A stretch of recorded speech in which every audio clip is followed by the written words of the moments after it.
massive day of a massive weekend actually of sport here on the channel. Don't forget, tonight we have the Community Shield live watch along, and then tomorrow we have the big one, the Euros final, the Lionesses versus Germany. DR Sports is the place to be this weekend. Put your money on that. Trust me. Before we even get into some massive stories, by the way, this morning, massive ones, make sure you like the video, even if it's live. If it's not live when you're watching it, make sure you comment as well with your thoughts. And of course, as always, make sure you're pressing that subscribe button. And this weekend especially, you'll want to press that bell button as well, so you're never not in the loop when we upload. I know it's an early one, I have to admit. Normally we come onto these streams and there's a load of comments to get through already, but it seems like a lot of you are still asleep. So wake up and enjoy DR Sports transfers. As you can see, the title today is a big one. Newcastle United have bid 20. Sorry, let me start that again. Newcastle United have made a 40. That's right, 40 million pound bid for Leicester City's 25-year-old England midfielder James Maddison. The Telegraph reports. Now, massive this, if I'm honest. I wasn't expecting to see this morning. And as we know, Leicester are the only club in the top 7 leagues in Europe to not, and I repeat, the only club in the top 7 leagues to not have bought anyone during this transfer window. So Leicester fans, let us know in the comments right now. How are you feeling? Newcastle fans, how are you feeling? Is this the move that Newcastle need to make to kind of get into that next bracket of the 7th, 8th teams that are qualifying for Europe? And if they obviously go for Maddison, then that probably means that Lucas Paqueta doesn't go as well. But that creative midfielder, that number 10, is what they're looking for. We've seen last season that James Maddison had a great one, was probably unrightfully ignored by England quite a lot of times. He had a great season last year. I think he scored about 16, 17 goals in that number 10 position, scored an unbelievable goal at Anfield in the League Cup. And he's only 25. You know, this guy has been around for a while. He's done his hard graft. He's been out on loan. He's really been around the houses. He was obviously before Leicester, he was making moves as well. But he's been at Leicester now for maybe about 4 or 5 years, since the age of 20 odd. And as I said, that season last year has kind of put him back on the radar a little bit. And maybe if you're James Maddison, how do you feel about this? Are you a little bit maybe demotivated by the lack of transfer activity at your own club in Leicester? Or do you want to take that massive jump in terms of financial jump, in terms of the vision, the project, and go to Newcastle? Let's not forget, Leicester's still a massive club. Won the Premier League not only 5 years ago, have won trophies since then as well. Newcastle were the sleeping giant, but with all this money involved in their club now, they really are looking to take that next step in terms of transfers. And £40 million, that's a very good starting bid. That's not, let's go in at 25 and see if we can get him on the cheap. That is, we value him at 40 million. And you can guarantee that as well, Leicester will probably push back on this and say, we want more. And if he does go to Newcastle, how does he fit into that team? Does he play behind Wilson? Is he going to play centrally? Is he going to play wide? And obviously, Leicester have rejected. It's a bit early, if I'm honest. I don't really do streams this early, so my words are a bit jumbled up. But anyway, Leicester have rejected the deal straight away, and they're probably going to be holding out for something a little bit more, potentially even double the fee that has been chatted about here.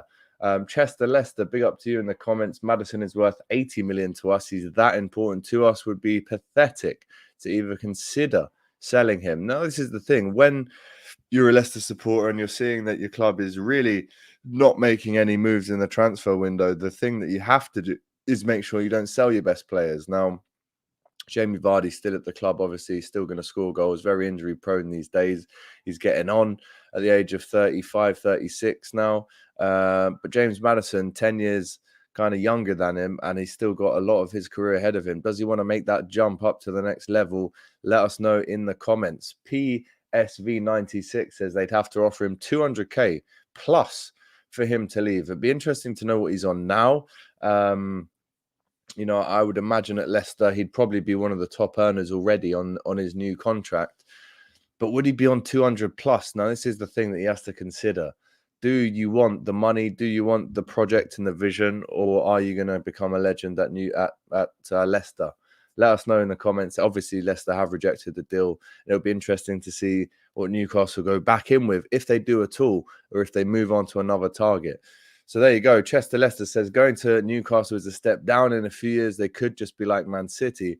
But at the minute, they're another mid-table club at this moment in time. Captain Sal says, good morning, Alex. 80 million, most likely. Again, you'd have to double it to even consider James Maddison leaving. And is there that English tax that we talk about as well? Does that add on a good 15 to 20 minutes as well? Sorry, 15, 20 million, not minutes. Again, early, I will admit. Scouse African, big up to you. You're a busy lad. You good? I'm very well, mate. As you know, I was on the COP TV last night, back on DR today, and the COP TV later on today for the Charity Shield. 40 million when Grealish went for 60 million, says Jamil Deer. Mohit Kumar says Leicester want close to 60 million. Scouse African telling Maddison to stay at Leicester. This one is definitely going to continue. It's almost come out of the blue, but the conversations, the negotiations, the chats, the courting has, as you can see, already started. And Brendan Rodgers will not be wanting to sell him, especially considering that Leicester have not brought anyone in so far. They've not spent any money. Leicester fans, if it's of interest to you, tell me why that is. Why haven't? Because the money's there, right? The investment into Leicester is there. So why haven't Leicester spent any money? I mean, not that maybe fans don't know themselves. It's a good question to ask. And obviously Tielemans has been touted around as well. So God knows what happens if Leicester lose Maddison and Tielemans. Let's not allow that to happen if you're a Leicester fan. How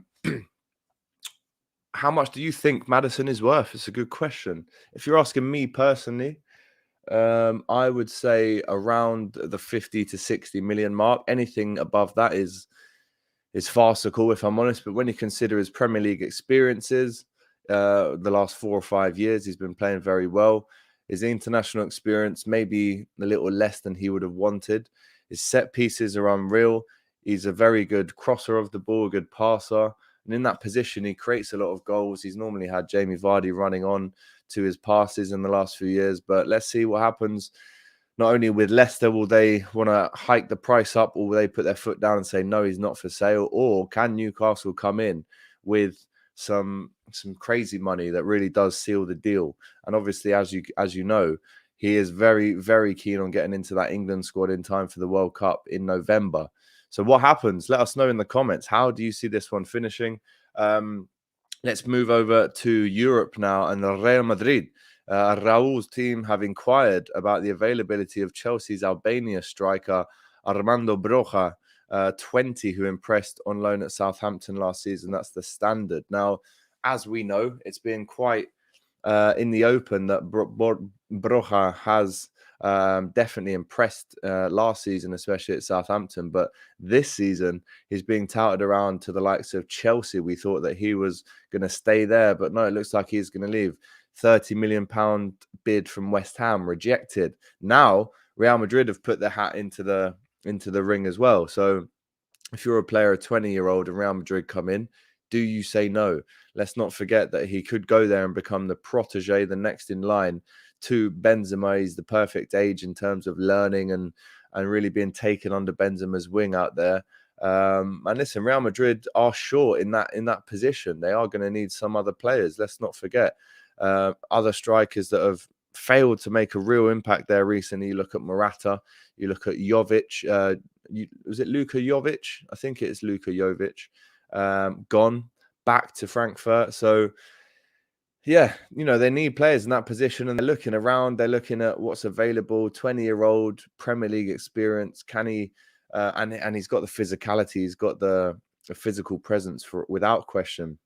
But can he go to Real Madrid? Let us know in the comments. Chelsea, Tuchel's already come out and said he's not leaving. But like I said, when Real Madrid come in for you, it's one of those where you probably are at least going to think about it for sure. And how much would he cost? If Real Madrid already know that he's had a bid rejected of 30 million by West Ham, then they're going to have to come in with something better than that. And put together an impressive package as well in terms of how the deal looks like personally for Broja, who is injury prone, let's not forget, but he has got a massive ceiling, a big potential in front of him in his career. So let's see what happens if he stays at Southampton. Or he was only on loan at Southampton last season, of course. But if he stays at Chelsea or stays in the Premier League, will he develop further than if he goes to Real Madrid and learns under the wing of Karim Benzema? I think it would be a good move, personally. I think he's a better age than the other strikers they've had that were maybe past it a little bit. Again, his ceiling is massive. He's a very strong unit. He's right-footed. He's left-footed. He can do it all, really. So if he does go to Real Madrid, expect to see him not playing as many games as he'd hoped maybe in the first year. He'll still play some. But this is one for the future for Real Madrid, and hopefully they treat him with the right way. If you look at Odegaard, they signed him at the age of 14, 15, is doing really well at Arsenal now, but that kind of, 5-6 year period from that age to where he's actually left the club, he's been loaned out here, there and everywhere. You just hope that Real Madrid are going to really use him at the age of 20. But let us know in the comments how you feel about that. Uzmizmi says he is not good enough to be the next big thing. Benzema is like in the top 5 for the best striker of all time. Sure, I agree with you, but how long has Benzema got at the top at Real Madrid? How many years does he have left? How many seasons does he have left? I would say not too many. We do have breaking news as well, by the way, concerning Liverpool's Alex Oxlade-Chamberlain. Klopp has come out and said this is a serious hamstring injury and he will be out till September if surgery won't happen. Otherwise, it's longer than that. Now, that is massively disappointing to hear if you're a Liverpool fan. I'm just reacting to that right now. Massively disappointing. Lengthy layoff coming in there for Alex Oxlade-Chamberlain. 28-year-old has undergone a series of tests since limping off in that friendly on July the 15th. And the latest scan is said to have revealed the extent of the damage. Klopp has said with Oxlade, it will take longer. It's a serious hamstring injury and will take longer. We all hate the word hamstring. We hate the word injury, but it happens from time to time. And now Ox was the one. Interesting news there coming out of Liverpool. Let's move on to the next story now. And Bayern Munich, France fullback Benjamin Pavard, the 26-year-old, would be willing to join Chelsea if they made a serious offer. Now, let's not forget Chelsea have been almost pushed to the curb a little bit by the likes of Barcelona, the likes of other clubs this season, as players don't really want to go there. But if Pavard wants to go there, let's not forget as well that they are looking to offload Azpilicueta, the veteran right back or utility man defender, however you want to call it with him. He does play all over the place. And it looks like Pavard would be open to making a move from Bavaria to Chelsea. That would be interesting. What does this move mean for Chelsea? I mean, like I said, the 34, 35-year-old Azpilicueta is going to be leaving. They do need another right back to kind of slot in and fill for when Reece James gets injured, which is quite a lot of the time. He is fairly injury prone, especially last season. But Chelsea fans, do you think this is almost too good of a signing, considering you have Reece James there as well at right back? Let us know in the comments.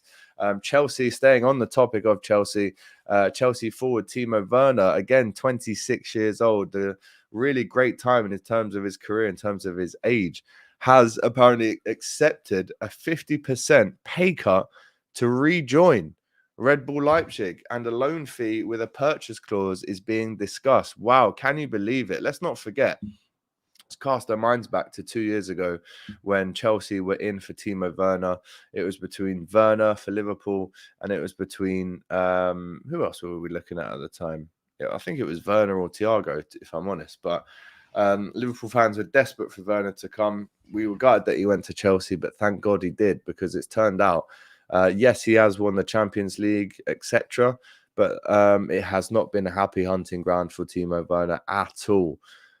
At all. And now it looks like, sorry, it's quite early. I'm still a bit tired, as you can see. But it looks like he has accepted a deal to go back to where he made his name, really. At a club that he did so well in fact, that Chelsea came calling. So is it best for him to go back to Red Bull Leipzig? Is it best for him to stay in the Premier League?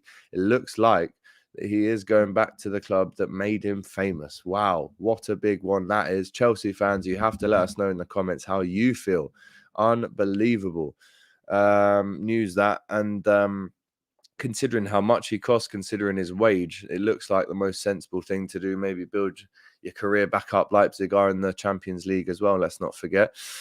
Staying in Europe, Barcelona president Juan Laporta I'll start that again. Barcelona president Juan Laporta has not ruled out Frankie de Jong joining Manchester United this summer. What a mess of a deal this is, by the way. It really, really is. It was Jota, wasn't it? Thank you, 6-time UCL winners. Werner and Jota were the players. But back to Barcelona. Sky Sports News understands United believe a deal can be done for the Dutch midfielder with a broad agreement on the table worth 72 million. Asked whether he could categorically confirm de Jong will not move to Old Trafford, Laporta told CBS Sports, "In football, you never know. I can't say categorically. It all depends on the different parties. But in principle, I can say there's a strong possibility he stays. And I can say, as president, I'll do my best for him to stay at Barcelona. We want Frankie to stay at Barca. We love the player and him as a human being. I want him to stay at Barcelona. He's a high-quality player and a good guy. I also know that he wants to stay." So it seems like everyone, I mean, Laporta has been famous to come out and give it all that during the time of unrest. But if he really wanted him to stay, then they've got to pay him, surely. I mean, Frankie de Jong clearly does not want to move to to Manchester United. He's only just got to Barcelona a few years ago after that breakout season with Ajax, of course. And I think Laporta is being a bit underhanded here. Let me know in the comments what you think. I think personally he's playing a bit of politics here with de Jong. He's making sure that de Jong is aware of how great a guy he is, you know, what a great high quality player is. But really, you're trying to get him out the door, mate. So you either pay up his wages and let him go, or you pay up his wages and let him stay. It's down to Barcelona, and it's more importantly down to Frankie de Jong, who I think has been massively messed around here from day dot. So I feel sorry for him. You know, he's owed such a large amount of money. He has to get that back. And for Xavi and Laporte to come out and say, yeah, you know, we want Frankie to stay, but you have to remember the financial fair play. Don't blame that on him. That can't be his fault. Surely it's the fault of Barcelona for not being in a stable place to offer this kind of money to people. It's just unbelievable. So I really, really don't like how he's been treated at Barcelona. I need your guys' thoughts in the comments as well. Quab OBG says there is a wage structure and it needs to be followed. If de Jong wants to stay, he earns more than all of the new signings combined, bro. Yeah, of course. And I understand that there's a wage structure that needs to be adhered to. Listen, I'm a Liverpool fan. We just broke ours to sign Salah full time. But that's not his fault. Surely it's not his fault that Barcelona are holding him to a ransom to keep him there, to get him out to United. It's not fair on the player, and Barcelona really, in terms of my opinion, have really lost a bit of integrity, respect along the way in this news, because it really is out of order. Staying on Chelsea, why Chelsea missed out on Koundé. Sevilla sporting director Monchi claimed Chelsea missed out on the signing because they had doubts over where he would fit in their squad. Chelsea had kept us locked in talks for the past month, and both us and the player reached a verbal agreement with them last Thursday, Monchi said. But at the last moment, when everything seemed to be agreed, Chelsea had a few doubts on their movement that would have caused in their squad. And if the type of player that they needed was actually a profile like Jules Koundé or someone else. Interesting that, I mean, again, Chelsea fans all up and down the land were thinking that this deal was a done deal. They were thinking that Koundé was going to get over the line, but no, he signs for Barcelona. And Chelsea, again, are looking for another right-back. That's why they're in the market for Benjamin Pavard. Let's see what the comments are saying here. And people wonder why Barca 8 miles better than Bayern and Liverpool. Absolutely true, says Jamie Mason. White Boy says, how can you be broke and owe players money? Because you can't pay their salaries, but you can buy new players and put them on top wages.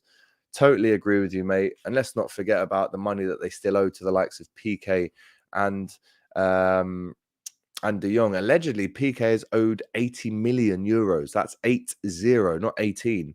80, which is just unbelievable. Pavard to Chelsea, 35 million euros, says Jamie Mason.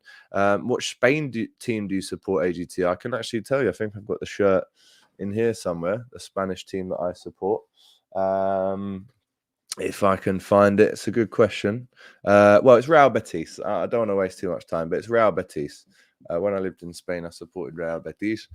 Los Verde Blancos. Chelsea could really fall off this season. They don't have a goal scorer. The best attacker they have is Sterling. Says 6 times UCL winners. Let's go on to some more comments here. I agree it's not fair on the player, says Quab, but you can understand Barcelona too. 400k euros a week is too much. He's not Messi. Interesting thoughts there for sure. Any Spurs news, says Rafi? No, Spurs have already done all their business, to be fair. Frankie de Jong should take Barcelona to core and FIFA Pro, says FZ City. Cucurella staying at Brighton, according to The Athletic. Banton85 says, I like Werner, great runs. Problem is finishing, maybe the lack of confidence. And there was that shout earlier that Benzema is in the top 5 strikers of all time. Uzmizi Diaz says, in terms of strikers, my top 5 is R9, Muller, Pele, Suarez, and Benzema. Very, very interesting as well. Georgie 1 Foot, Leicester City Football Club says, enjoy your day at the KP today. Try a hot £4.50 sausage and cheese rolls when you're there. And if you're in my seat, make sure it's still there at half time. You cheeky, cheeky bugger. Get out. Barcelona are so openly corrupt, it's disgusting, says Ty Jr. Hopefully this isn't Ty's son. It does sound like him, to be fair. AGT, do you think your boys can push to win all comps this season? Yeah, I do. Why not? Heard anything about Anthony Alex? Well, the last time I heard, he was heavily linked with Manchester United. Now I've heard that he's heavily linked with Liverpool. Around 70 million would do it. So it's all kicking off. It really is all kicking off. How are Barca allowed to get away with their financial situation and then go out and spend like they are? They're selling the club's future to get short-term cash injection. It's crazy, says Motazir Ali as well. Take Bellerin ASAP, AGT. Where? Betis. Yeah, I would take him back at Betis, to be fair. That's where his home and his heart is, but he needs to take a big pay cut to go back there. Absolutely, there's no doubt about that. Do you do this for a living, says Johnny223. Yes, mate, this is my full-time job. Cheers, thank you very much. Right, there we go. There is your DR Sports transfer update on this Saturday morning on what promises to be a great weekend of sport, not only in the football and wider world, but also on DR Sports as well. As I said, tonight we have the watch along for Liverpool versus Manchester City, the curtain raiser of the season. That'll be in the studio at DR Sports. I'm up in Liverpool at the minute, as you know. And then tomorrow we have the final of the Euros women's, the 2022 Women's Euros competition, which I can't wait for. Germany versus England in the final. I actually have Germany in the sweepstakes. So if Germany do win, I'm off to Barcelona. And I'll probably go and have a word with Laporte as well and tell him to get his dosh out for Frankie de Jong. Anyway, there you go. Hope you've enjoyed it. Make sure you like, comment, and subscribe. And we'll see you next time for more breaking news. Take care.